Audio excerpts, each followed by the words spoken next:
किसी के पास भी आप अपनी स्किन लेके चले जाओगे, जिसने दांतों की पढ़ाई करी है, जिसने फिजियोथेरेपी करी है, उसको आप अपनी स्किन दिखाने जा रहे हो। इंडिया में रूल जो है बाद में बनते हैं, पहले तोड़ दिए जाते हैं। मैं ये कहता हूं कि आप मेरे पास ना आइए, लेकिन एक डॉक्टर के पास जाइए जो स्किन स्पेशलिस्ट है। पहले आप उसकी डिग्री पढ़िए। आपने करिकुलम में स्किन के बारे में कुछ भी पढ़ा है, और इंडिया ने अब कानून बना दिया है, बहुत जल्दी इन पे गाज गिरने वाली है, ये सब सील हो जाने हैं। टेक्नीशियन को जिसको एबीसी नहीं पता आपके बालों के बारे में, स्किन के बारे में, वो ट्रांसप्लांट कर रहे हैं, दे आर डूइंग सर्जरी। या आप किसी ऐसे बंदे के पास जा रहे हो जिसको एबीसी नहीं पता स्किन की। क्या अगर मैं आपको बोलूं कि आप एक हार्ट ट्रीटमेंट एक डेंटिस्ट से ले लीजिए, क्या आप डेंटिस्ट से ट्रीटमेंट लेंगे अपने हार्ट का?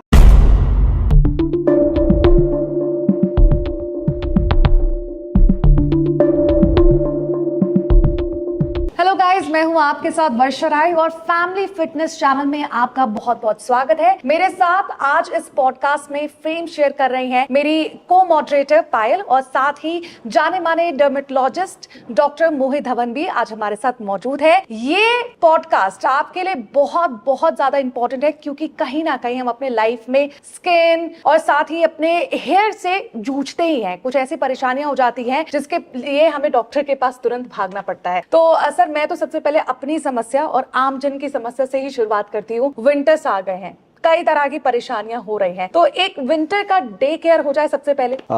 Thanks for inviting me. तो मैडम, जैसे आपने बात की कि मैं अपने लिए पूछ रही हूँ, तो बिल्कुल हर पेशेंट्स का यही है कि मैं अपने लिए पूछ रहा हूँ, but it is for general. क्योंकि जैसे ये देखा गया है कि जो स्किन है वो लार्जेस्ट ऑर्गन है पूरी बॉडी का। बिल्कुल।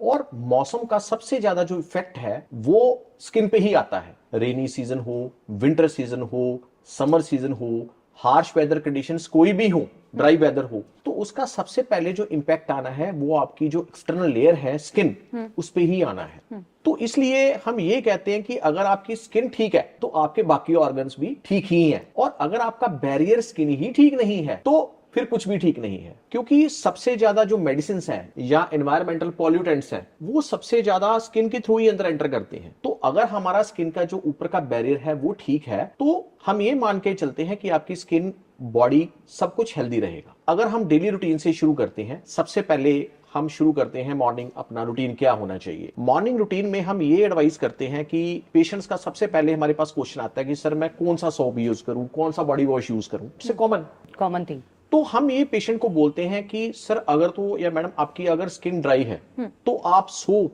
कम से कम यूज करिए, बिल्कुल, या यूज ही मत करिए। पेशेंट की सबसे बड़ी मिथ क्या है कि मैं डिटोल, सेवलॉन, लाइफबॉय लूंगा तो मेरे बॉडी पे जितने भी बैक्टीरिया हैं वो खत्म हो जाएंगे, जबकि ऐसा नहीं है। हम डिटोल, सेवलॉन, लाइफबॉय या सिंथोल जैसे सोप होते हैं, हम एज ए डर्मेटोलॉजिस्ट कभी रिकमेंड करते ही नहीं। हम पेशेंट्स को रिकमेंड करते हैं बॉडी वॉश या बाथ, जिनकी जो पीएच है वो बैलेंस्ड है। पीएच बैलेंस का मतलब ये है कि जो आपकी स्किन की पीएच है और वो जो सोप या बार आप यूज कर रहे हो उसकी पीएच अगर बराबर है तो आप नोट करेंगे कि जब आप नहा के बाहर आएंगे आपको बड़ी जो आपकी स्किन है बड़ी हेल्दी लगेगी, पूरी मुलायम लगेगी। और अगर आप ये डिटोल, सेवलॉन या कोई ऐसा सोप यूज करते हैं, जैसे ही आप नहा के आएंगे आपको लगेगा मेरी स्किन खिंच रही है, ड्राई हो रही है। It's not like that. ये तो हो गया सोप की बात। तो हम कहते हैं कि जिनकी स्किन एक्स्ट्रा ड्राई है, खासकर विंटर सीजन में, तो आपको बार या सोप कुछ भी हफ्ते में 2 या 3 टाइम ही लगाना है। आप सिंपल पानी से नहाइए। एक स्टडी हुई थी किसी आइलैंड पे, वहां देखा गया कि उन्होंने अपनी लाइफ में कभी सोप यूज नहीं किया, तो उनकी जो स्किन का टेक्सचर था इतना मुलायम था, इतना अच्छा था। तब से फिर ये स्टडीज हुई कि जो भी सोप या बार हम यूज कर रहे हैं उसका हमारी बॉडी पे कोई ज्यादा अच्छा इफेक्ट नहीं होता। इसलिए हम ये कहते हैं कि जो भी बार या सोप आपने यूज करना है अल्टरनेट डेज पे या 2 या 3 दिन छोड़ के यूज करिए, खासकर विंटर सीजन में। सेकंड, हम कहते हैं कि जिनकी स्किन एक्स्ट्रा ड्राई है, विंटर सीजन में बहुत एक्स्ट्रा ड्राई सबकी हो जाती है, जैसे ही आप नहा के बाहर आए फुल बॉडी आप मॉइस्चराइजर लगा लीजिए। मार्केट में बहुत अच्छे अच्छे मॉइस्चराइजर अवेलेबल हैं। उसको हम 3 कैटेगरीज में डिवाइड करते हैं, mild, moderate and intense moisturiser. Intense moisturiser जो होते हैं, जैसे ही हम नहा के बाहर आए हमें हाफ वेट बॉडी पे लगाना है। कई पेशेंट्स के फेस पे एक्ने होते हैं, उस केस में हम इंटेंस मॉइस्चराइजर फेस पे अवॉइड करते हैं। हाथों पैरों पे अच्छी तरह फुल बॉडी अप्लाई कर लेना। उसके बाद कॉटन के आपने कपड़े पहन लेने हैं। विंटर सीजन में नीचे कॉटन, ऊपर जो मर्जी। डायरेक्ट वुलन कपड़ा या सिंथेटिक कपड़ा हम अलाउ नहीं करते कि आपकी बॉडी को टच हो, क्योंकि जो ड्राई स्किन होती है वो बहुत ज्यादा सेंसिटिव होती है। उस पे जैसे ही वुलन या ड्राई कपड़ा टच होगा तो आपकी इचिंग स्टार्ट हो जाएगी। So this is the major problem in winter season। Number 2, हम रूटीन पे आते हैं। फेस का रूटीन कैसा होना, जैसे फेस वॉश से फेस क्लीन कर लिया आपने या क्लिंजर से क्लीन कर लिया, then apply a good toner. Patients females में खासकर हम ये कहते हैं कि जिनके ओपन पोर्स की जिनको प्रॉब्लम है या एक्ने प्रोन स्किन है, उनके लिए टोनर बहुत अच्छा है। टोनर एज ए प्राइमर काम करता है, हमारी फेस को प्रिपेयर कर देता है पूरे दिन के लिए। टोनर में एज ए मॉइस्चराइजर भी काम करता है, वो जो आपके ओपन पोर्स है उनको भी बंद करने में हेल्प करता है। अगर पेशेंट को कोई अच्छा टोनर ना मिले, हम वी रिकमेंड रोज वाटर। तो अगर आपको एक अच्छा प्योर रोज वाटर मिलता है, 100% लिखा होता है उस पे rose water, then use as a toner. Got it. पहले क्लीन कर लिया हमने अच्छी तरह, then apply a good toner, then apply a good moisturiser.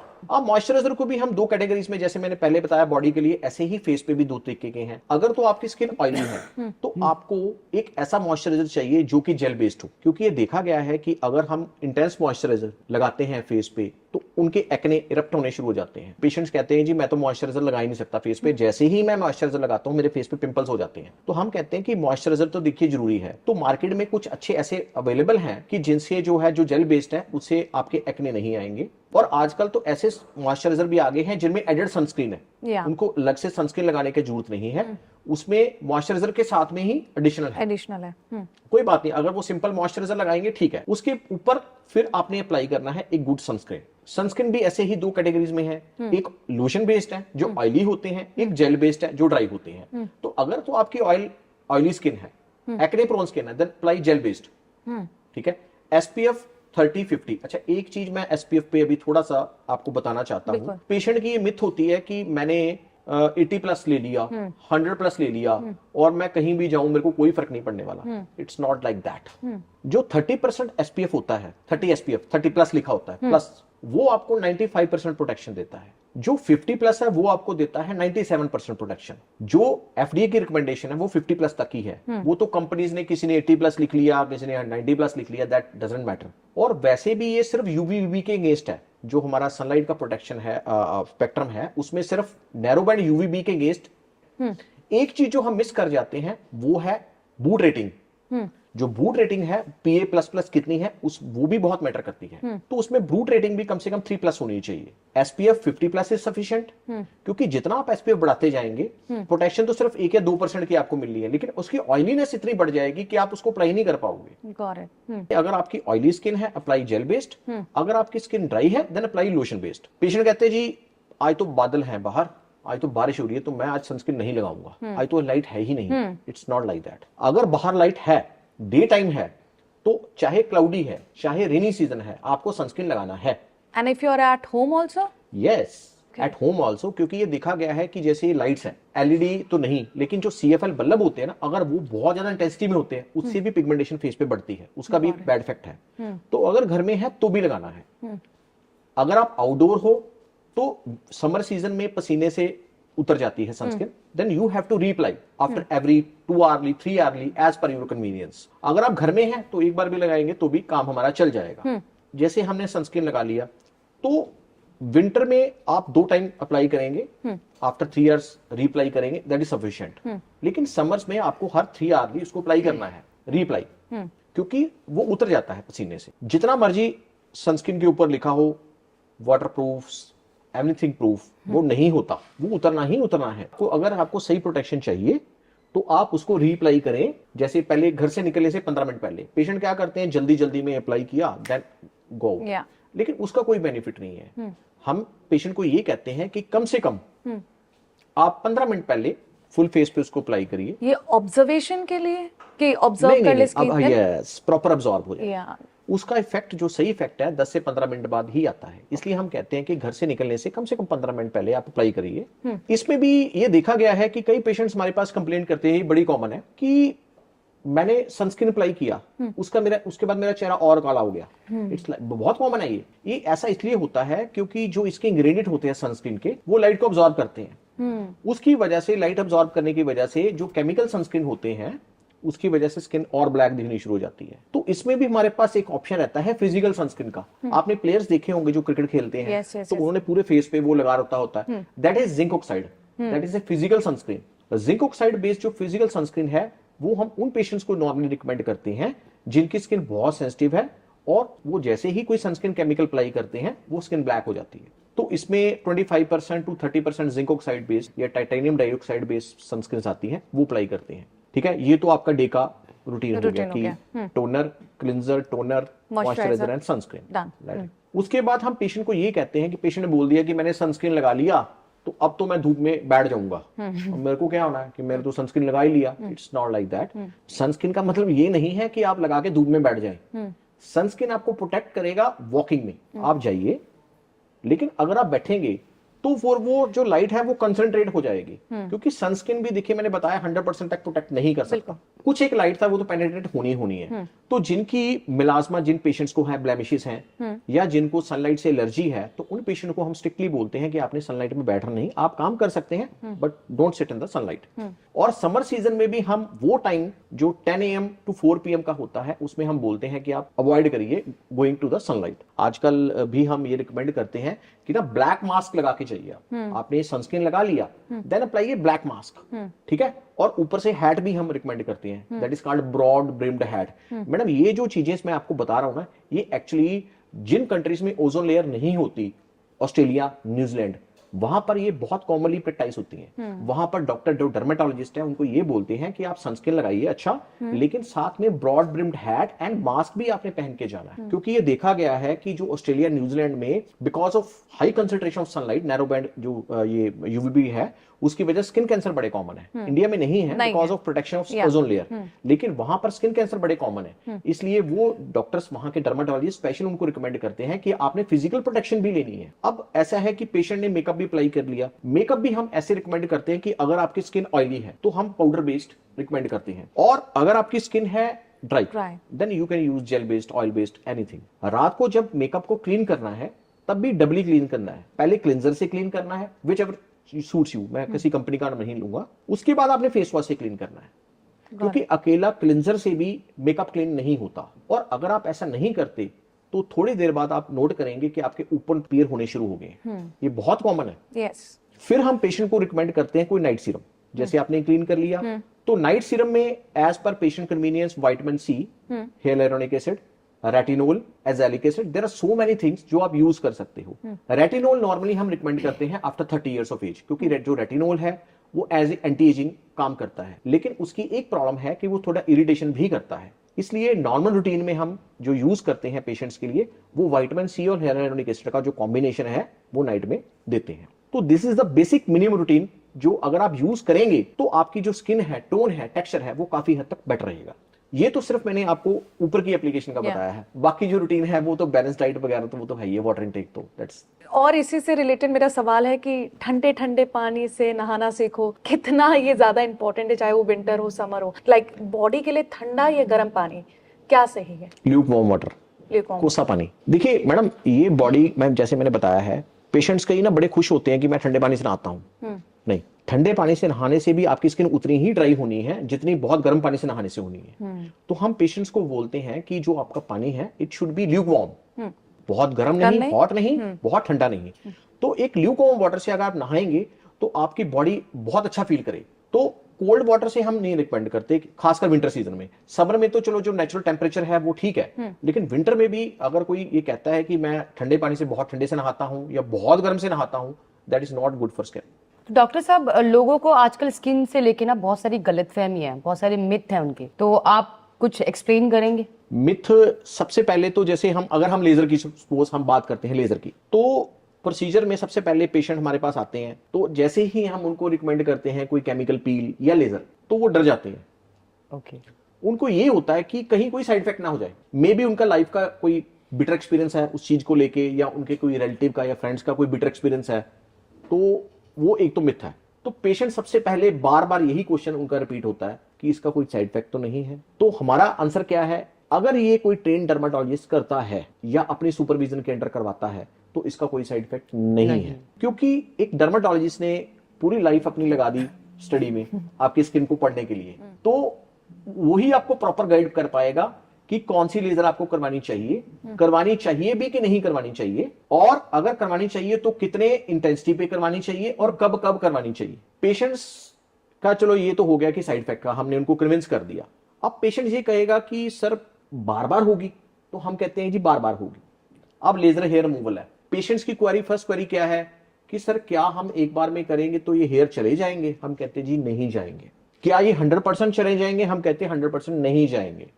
This is called laser hair reduction, not removal. हमारे बॉडी में कुछ ऐसे हॉर्मोन्स हैं कि हम लाख चाह के भी जितनी मर्जी लेजर कर लें, वो हॉर्मोन्स की वजह से बॉडी में बाल आने ही आने हैं। हाँ, हम उनकी ग्रोथ डिले कर सकते हैं, बालों को मोटे से पतला कर सकते हैं, उनकी डेंसिटी कम कर सकते हैं, लेकिन अगर वो 100 हेयर हैं तब भी 15 से 20% ऐसे हेयर हैं कि जो बॉडी में बिकॉज ऑफ हॉर्मोन्स आने ही आने हैं। पेशेंट्स कहता है इससे हमें क्या बेनिफिट हुआ, फिर मेरे बाल तो आ रहे हैं। तो हम ये कहते हैं कि कुछ पेशेंट्स हमारे पास पीसीओडी वगैरह कुछ डिजीजेस बड़ी कॉमन है, पॉलीसिस्टिक ओवेरियन डिजीज फीमेल्स में आजकल बड़ी कॉमन है, तो उसके जो पेशेंट हमारे पास आते हैं उनके बिल्कुल थिक ब्लैक जैसे मेल्स की बियर्ड होती है, ऐसी बियर्ड आ जाती है, that is very ugly looking. तो पेशेंट चाहते हैं कि मेरा एटलीस्ट इतना हो जाए कि मेरे को थ्रेडिंग वैक्सिंग से भी आराम मिल जाए, इतना ही बहुत है मेरे लिए। तो हम उन पेशेंट्स को ये लेजर करते वक्त हम पहले बता देते हैं कि जितने थिक ब्लैक हेयर होंगे उतने ही अच्छे रिजल्ट आएंगे।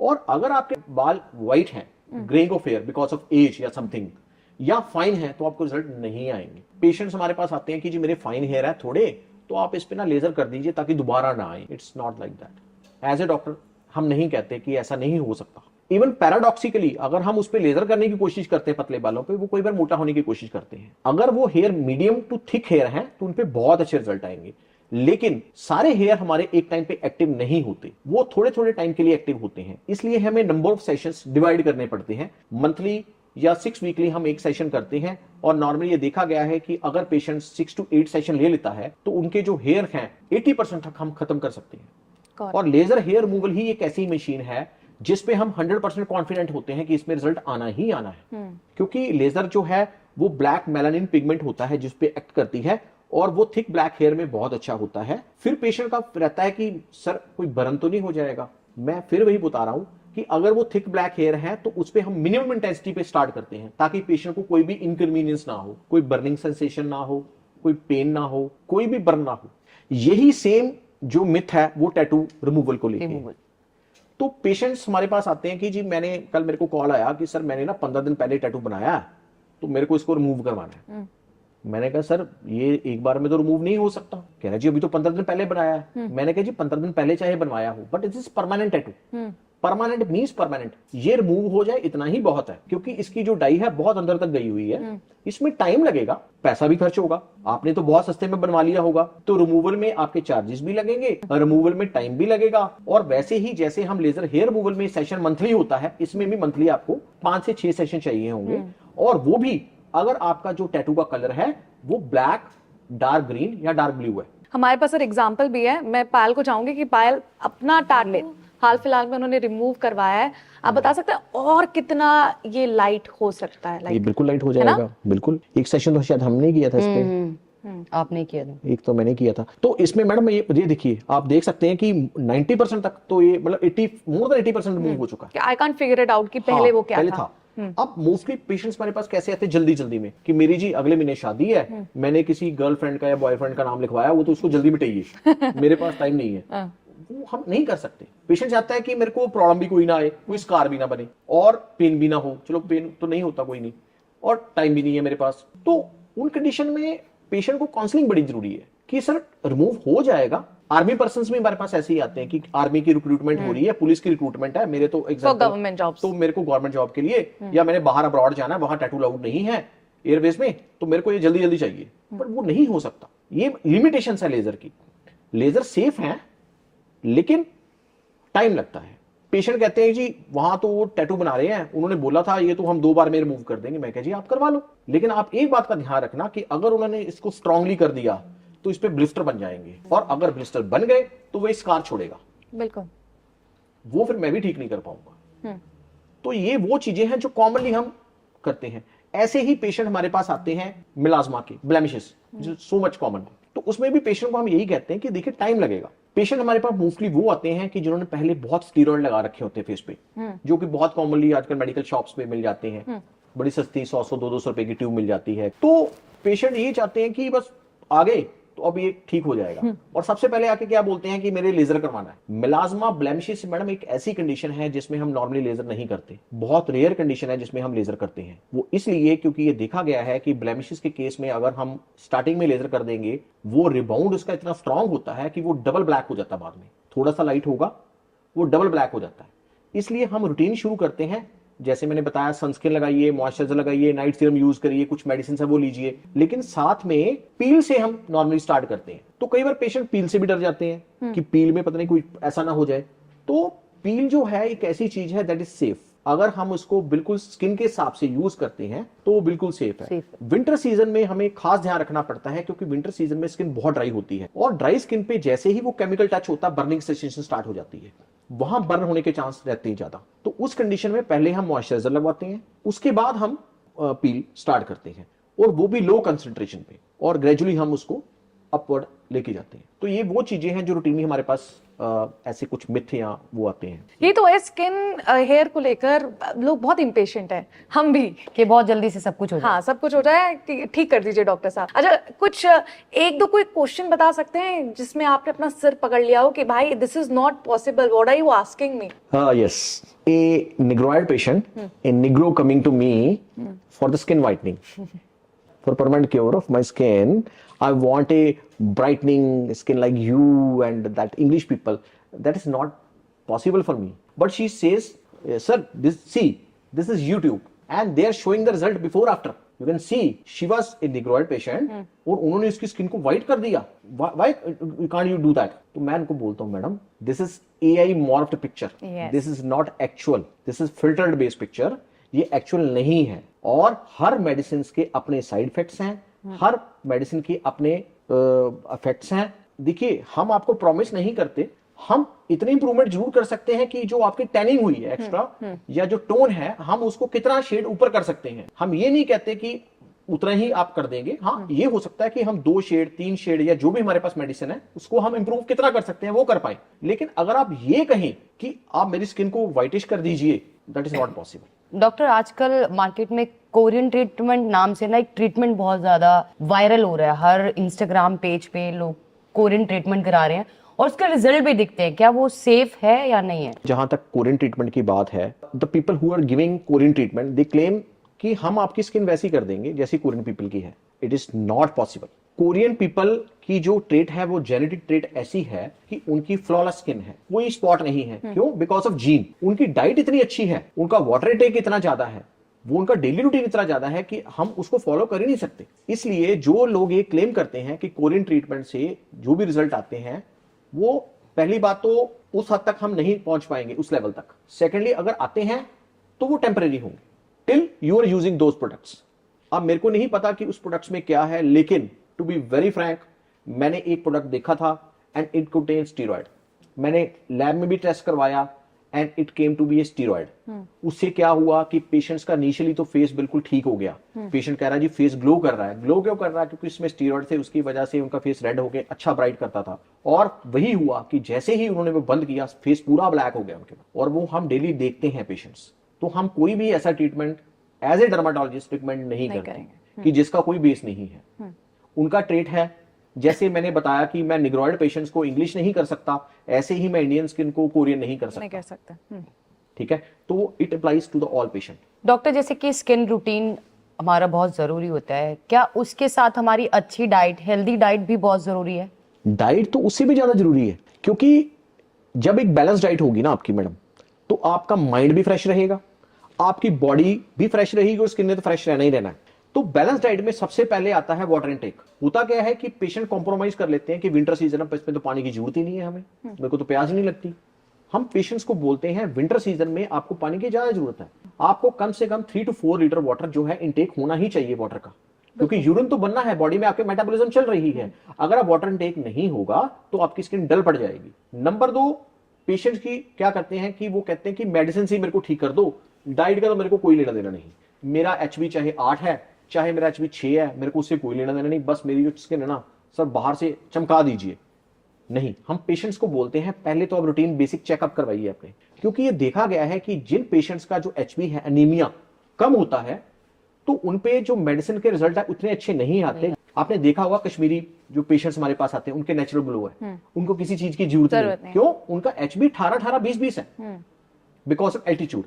तो एल्टीट्यूड की वजह से, हाइट में रहने की वजह से उनका एचबी बहुत अच्छा है, तो उनकी स्किन नेचुरली ग्लोइंग है। तो हम ये कहते हैं कि आपकी जो डाइट है बैलेंस डाइट होनी चाहिए, आयरन रिच डाइट होनी चाहिए, हाई प्रोटीन डाइट होनी चाहिए, लो फैट, लो कार्बोहाइड्रेट, हाई प्रोटीन डाइट। क्योंकि हमारे जो बॉडी स्किन है, हेयर है, नेल है, ये सारे प्रोटीन से बने हुए हैं।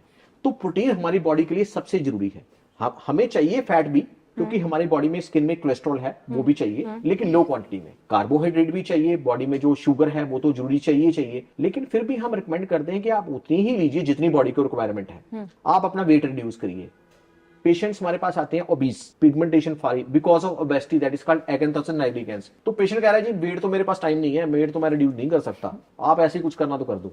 It's not possible. सर आपके पास बहुत सारे क्लाइंट्स ऐसे आते होंगे कि मेरे को लिप फिलर्स कराने हैं, मेरे को परमानेंट मेकअप चाहिए, मुझे बोटॉक्स चाहिए। तो क्या ये लिप फिलर्स, बोटॉक्स, ये हमारी बॉडी में जब हम कराते तो हमारी बॉडी में लाइफ टाइम रहते हैं? नहीं, जो लिप फिलर है मैडम, बेसिकली क्या है कि पेशेंट की रिक्वायरमेंट पहले हम देखते हैं कि उनको जरूरत है भी कि नहीं है। हमारे पास कुछ पेशेंट ऐसे आते हैं कि जिनके लिप्स बिल्कुल नॉर्मल होते हैं, वो कहते हैं जी मैंने तो ना यूट्यूब पे देखा था कि उसने फिलर कराया तो मैंने भी फिलर कराने हैं। तो हम उनको बोल देते हैं कि जो फिलर है ना, ये क्या करते हैं, वाटर को हाइड्रेट करते हैं, वाटर अब्सॉर्ब करते हैं, तो इसकी वजह से आपकी जो लिप है वो सोलन लुक भी दे सकते हैं। अगर आपके लिप्स नॉर्मल है तो नॉर्मल लिप वाले को फिलर नहीं करवाना। हाँ, अगर आपका डिसबैलेंस है, ऊपर का लिप छोटा है, नीचे का बड़ा है, तो आप लिप फिलर करवाइए। और जो फिलर्स हैं वो बॉडी में परमानेंट कभी नहीं रहते, बॉडी को ऑब्जॉर्ब कर लेती है, 1.5 साल बाद उनका इफेक्ट खत्म हो जाता है। ऐसे ही बोटॉक्स है, बोटॉक्स का भी जो इफेक्ट है 5 to 6 मंथ्स मैक्सिमम मान के चलते हैं, वो भी खत्म हो जाता है। ये ऐसी चीजें हैं जो कि लाइफ मतलब बॉडी में आपके परमानेंट नहीं रहती। अच्छा, स्किन और हेयर को लेकर अगर मार्केट से हम कोई भी प्रोडक्ट लेते हैं या हमें कोई रिकमेंड किया जाता है, उसके पीछे इंग्रेडिएंट्स लिखे होते हैं उस प्रोडक्ट से जुड़े हुए। बिल्कुल। कुछ ऐसे इंग्रेडिएंट अगर कोई भी इंसान, आम इंसान अगर खरीद रहा है तो आपको वो जरूर नोटिस करना है कि इसमें, इस प्रोडक्ट में वो चीजें हैं या नहीं, which is good for our skin and hair. Madam उसमें जैसे मैंने बताया कि एक मॉइस्चराइजर, मैं I am giving the example. Patient कहते हैं जी मेरे को एक बेसिक मॉइस्चराइजर बता दीजिए। हम ये कहते हैं कि सर आपके पास कोकोनट ऑयल है, आप वो अप्लाई करिए। कोकोनट ऑयल एक ऐसी मैडम चीज है जिसमें कई तरीके की ऐसी चीजें हैं जो कि आपकी एंटी एजिंग भी काम करती हैं, नॉरिश भी करती हैं आपकी स्किन को, हेयर को भी, और एज ए मॉइस्चराइजर बहुत अच्छा है कोकोनट ऑयल। लोग उसको अंडरस्कोर कर लेते हैं, अंडर एस्टिमेट कर देते हैं कि मैं कोकोनट ऑयल क्यों लगाऊं, बट कोकोनट ऑयल बहुत अच्छा है। सपोज पेशेंट नहीं अप्लाई करना चाहता क्योंकि विंटर सीजन में वो जम जाता है कोकोनट ऑयल, तो व्हाइट सॉफ्ट पैराफिन, जिसको वैसलीन या पेट्रोलियम जेली हम बोलते हैं, वो एक बहुत अच्छा मॉइस्चराइजर है, एक बेसिक मॉइस्चराइजर है। तो ये मैं आपको बताना चाहूंगा कि अगर आप कोई भी इंग्रेडिएंट लेने जाते हैं एज ए मॉइस्चराइजर, तो उसमें दो चीजें आप देखिए कि क्या उसमें लाइट लिक्विड पैराफिन है, व्हाइट सॉफ्ट पैराफिन है, एक नॉर्मल स्किन के लिए। और अगर आपकी स्किन एक्सेसिव ड्राई है तो आप उसमें देखिए कि कुछ एसेंशियल फैटी एसिड्स होते हैं, या सेरामाइड्स लिखा हो, ओटमील या ओटमील लिखा हो, तो वो आप ले लीजिए। ऐसे ही सनस्क्रीन है, सनस्क्रीन में आपने दो चीजें देखनी है कि क्या उसमें कॉम्बिनेशन है फिजिकल का और केमिकल का। फिजिकल सनस्क्रीन में जैसे मैंने बताया जिंक ऑक्साइड, टाइटेनियम डाइऑक्साइड और फेरिक ऑक्साइड, ये 3 चीजें होती हैं। और अगर केमिकल में लेना है तो एवोबेंजोन या फिनॉक्सीबेंजोन, बहुत ऐसे इंग्रेडिएंट्स हैं जो आप एक ले सकते हो। लेकिन अगर आप सिर्फ ये देख के ले रहे हो कि उसमें SPF 80+ है या 100+ है, उसका कोई बेनिफिट नहीं है। आप अपने स्किन के अकॉर्डिंग, अगर आपकी स्किन ऑयली है तो जेल बेस्ड लीजिए, अगर आपकी स्किन ड्राई है तो लोशन बेस्ड लीजिए। ये आपको ज्यादा बेनिफिट करेगा एज कंपेयर टू अगर हम ये सोचे कि उसकी 100 SPF है या समथिंग। वो एक सिर्फ मार्केटिंग गिमिक है और कुछ भी नहीं है। डॉक्टर साहब, IV ड्रिप जो होती है वो हमारी स्किन को, हमारी स्किन टेक्सचर को कितना ब्राइटन करने में हेल्प करती है? मैं वही बता रहा हूँ मैडम, जो IV ड्रिप्स है इसमें कई इंग्रेडिएंट्स हैं। देखिए आजकल मार्केट में ग्लूटाथियोन तो एक है ही है, ग्लूटाथियोन के साथ साथ और भी बहुत चीजें ऐसी IV ड्रिप्स में आती हैं जो कि एक हेल्दी स्किन के लिए अच्छी हैं। Vitamin C drip vitamin C भी है, एनालिसिस्टिन है, बहुत कुछ है मैडम, मल्टीविटामिन भी आते हैं उसमें, अलग अलग ड्रिप्स होती हैं उसमें ना, कॉम्बोज होते हैं। तो मैडम अगर हम इसको एक रूटीन वे में, मतलब जैसे कुछ शॉर्टर पीरियड के लिए लेते हैं तो ये अच्छी है, क्योंकि ग्लूटाथियोन एक अच्छा एंटीऑक्सीडेंट है। अगर हम उसको एक लिमिटेड क्वांटिटी में, चाहे एज ए टैबलेट लेते हैं, इसके ओरल सोल्यूशन भी आते हैं वो भी लेते हैं, या इंजेक्शन की फॉर्म में लेते हैं थोड़े पीरियड के लिए 8 to 10 वीक्स के लिए, तो ये अच्छे हैं। लेकिन अगर हम इसको एक्सेसिवली ले लेंगे तो ये आपके लिवर को बैडली इफेक्ट कर सकता है। और हमने ये केस ऐसे देखे भी हैं कि पेशेंट ने इंसिस्ट करवा के डेली लेना शुरू कर दिया ग्लूटाथियोन, उसकी वजह से उनका जो लिवर का जो एलएफटी लेवल है बहुत हाई चला गया, और वो उन्होंने अल्ट्रासाउंड करवाया, उसमें भी लिवर उनका डैमेज आया है। तो हमें बहुत ध्यान से सोच सोच के पेशेंट्स को एक चीज बतानी पड़ती है कि अगर वो चीज वीकली या 10 डेज बाद लगनी है तो तभी लगनी है, वो डेली हमने नहीं लगानी। अगर हम डेली लगाएंगे, वो डोज उसकी एक्सीड हो गई तो आपकी बॉडी को उल्टा नुकसान हो जाएगा बेनिफिट की बजाय। अच्छा, एक डर्मेटोलॉजिस्ट का रूटीन क्या होता है स्किन और हेयर को, if you can reveal that secret? Madam, हमारा भी रूटीन वही है जो एक नॉर्मल, जो मैंने सारा बता चुका हूं। But to be very frank, as a male मैं उतना कुछ नहीं कर पाता जितना कि मैंने आपको बताया है। लेकिन हाँ, बेसिक चीजें हैं, एक सनस्क्रीन, एक मॉइस्चराइजर, एक फेस वॉश, ये 3 चीजें, और एक नाइट सीरम, वो मैं यूज करता हूँ। ये चीजें हैं। डॉक्टर, आपके पास जो स्टार्टिंग जो एज होती है आपके पास स्किन रूटीन के लिए, अपने स्किन के बारे में जानने के लिए लोग आते हैं, तो वो किस एज के नॉर्मल इंसान मतलब लोग आते हैं आपके पास? मैडम देखिए, हमारे पास तो स्किन में बच्चों से लेके एल्डरली तक सारे आते हैं। तो उसमें जो स्किन के रूटीन है, हम बोलते हैं आप स्टार्टिंग में शुरू करिए, फ्रॉम सिंस चाइल्डहुड से। यस, एग्रेसिव नहीं, बेसिक मॉइस्चराइजर। तो उसमें मॉइस्चराइजर के भी वेरिएंट्स हैं। जैसे मैंने बताया, आज की डेट में जितने बच्चे पैदा हो रहे हैं उनकी अपर लेयर स्किन की नहीं बन रही। उसकी वजह से क्या होता है कि उनके ना बार बार एक्जिमा की प्रॉब्लम आती है, ड्राइनेस आ जाती है, स्किन फट जाती है। तो it's a kind of eczema called atopic dermatitis.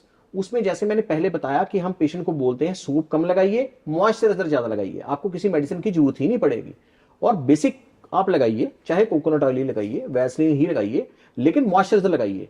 तो जो स्किन केयर रूटीन है ये चाइल्डहुड से स्टार्ट होना है और वो एंड तक जाना है, एल्डरली पेशेंट तक, क्योंकि जो एल्डरली पेशेंट्स की स्किन है और जो बच्चों की स्किन है वो सेम है, दोनों ही वाटर रिटेन नहीं कर पाते। उसकी वजह से स्किन ढीली पड़ जाती है, लूज हो जाती है और ड्राई होकर फट जाती है। आजकल सोशल मीडिया पर राइस को लेकर काफी बेनिफिट बता रहे हैं, विच is good for your health. Rice toner like, या कि राइस वाटर आप अप्लाई करिए, कैसे अप्लाई करना है and is it really effective? Madam देखिए, जहां तक राइस वाटर की बात है ना, जैसे मैंने रोज वाटर बताया है, इसका भी वही काम है राइस वाटर का भी, as a toner, as a primer. Primer क्या है, आपकी स्किन को प्रिपेयर कर देता है। राइस वाटर अच्छा है, मैं नहीं कहता। जो लोग अच्छे महंगे टोनर नहीं यूज कर सकते, उनके लिए बेसिक रोज वाटर या राइस वाटर दोनों ही अच्छे हैं। ही और शी कैन यूज दैट, कर सकते हैं आप। Rice water is good.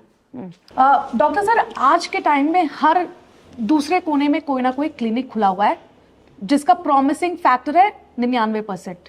क्या आप आओगे तो इस तरह की चीजें तो आपके साथ जरूर हम कर देंगे ठीक ठाक। तो लोगों को कितना भरोसा करना चाहिए, क्योंकि स्किन और हेयर एक ऐसी चीज है कि अगर आपने करवा ली तो आप बैक नहीं जा सकते, कहीं ना कहीं कुछ चीजें परमानेंट ही रह जाती हैं।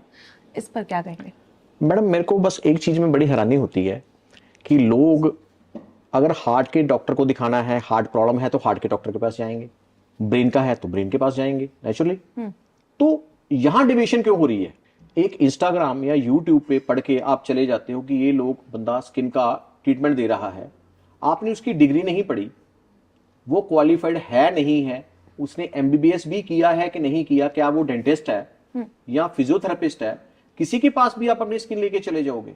जिसने दांतों की पढ़ाई करी है, जिसने फिजियोथेरेपी करी है, उसको आप अपनी स्किन दिखाने जा रहे हो, अपनी स्किन उसको भेंट कर रहे हो कि आप मेरे स्किन के साथ जो मर्जी कर लीजिए। जिसके पास क्वालिफाइड नहीं है, इंडिया में रूल जो है बाद में बनते हैं, पहले तोड़ दिए जाते हैं। तो उसी चीज का जो ये नजायज फायदा उठा के गली गली कूचे कूचे में आप ये देखिए कि इलीगल, जिसको वर्ड यूज करूंगा, वो खुले हुए।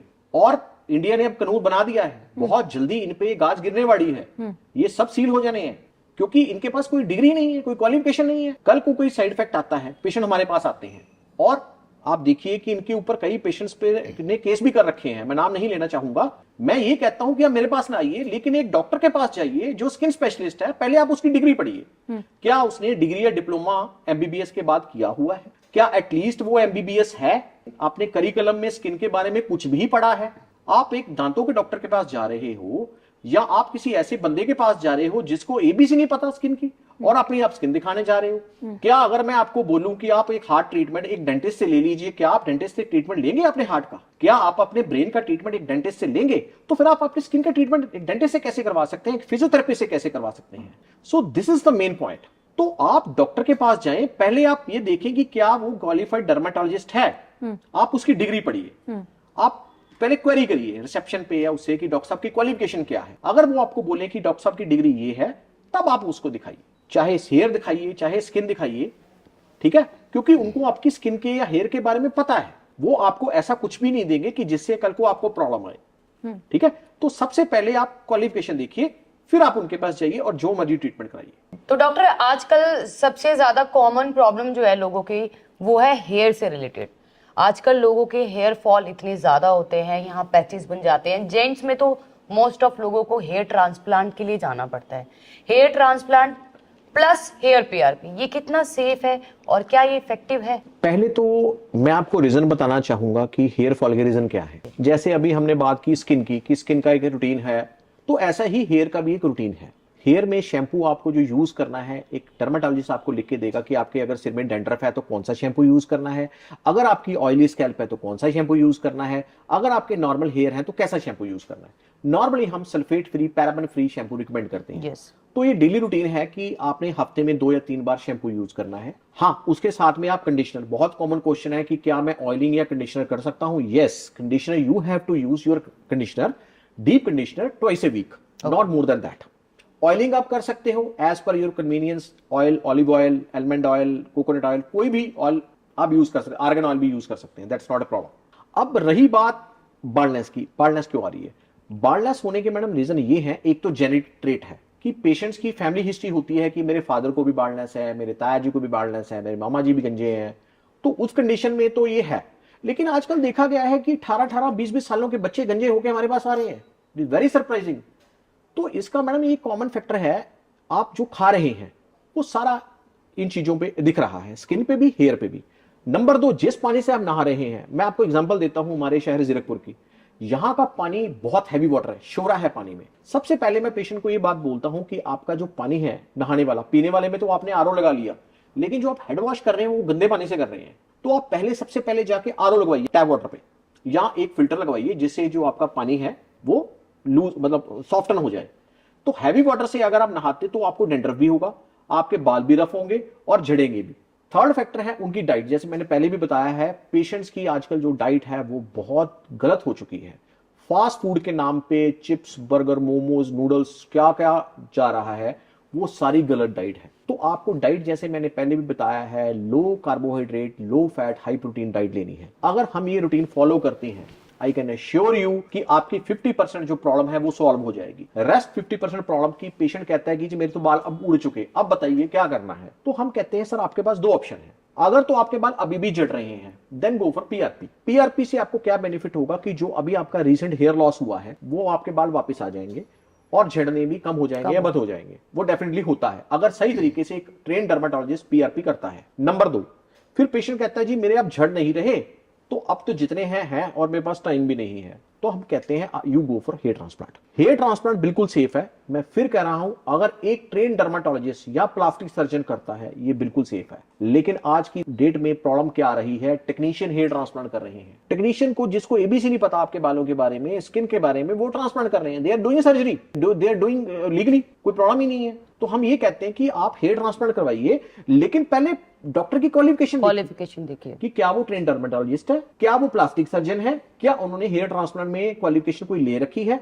आप ऐसे ही किसी के पास जाके हेयर ट्रांसप्लांट मत करवाइए। अगर वो पेशेंट एक अच्छे स्किन स्पेशलिस्ट के पास जाके या एक ट्रेंड स्किन स्पेशलिस्ट या प्लास्टिक सर्जन के पास जाके हेयर ट्रांसप्लांट करवाता है, this is 100% successful and safe. आखिरी सवाल ले लेते हैं, ये हमारे व्यूअर्स की तरफ से है। एक, जो लड़कियां जानना चाहती है कि मेकअप लगाने के साइड इफेक्ट्स हैं, और दूसरा जो लड़के कि क्या उन्हें मेंस ग्रूमिंग को सीरियस लेना चाहिए और कितना। देखिए, स्किन के रूटीन, हेयर के रूटीन दोनों के लिए बराबर है, whether it is male whether it is female. हाँ, वो बात लग गया कि मेल नहीं ध्यान देते, ठीक है, लेकिन उनको भी वही रूटीन फॉलो करना चाहिए जो फीमेल्स करती हैं, एक्सेप्ट फॉर मेकअप नेचुरली। तो जो मेकअप है वो सेफ है, मैं नहीं कहता, लेकिन प्रॉब्लम ये है कि मेकअप के इंग्रेडिएंट्स जो हैं वो बहुत बड़े इंपॉर्टेंट हैं। जैसे मैंने बताया कि अगर आपकी स्किन एक्ने प्रोन है, you must look for a powder based sunscreen. अच्छी कंपनीज के आते हैं, मैं कंपनी का नाम नहीं लूंगा।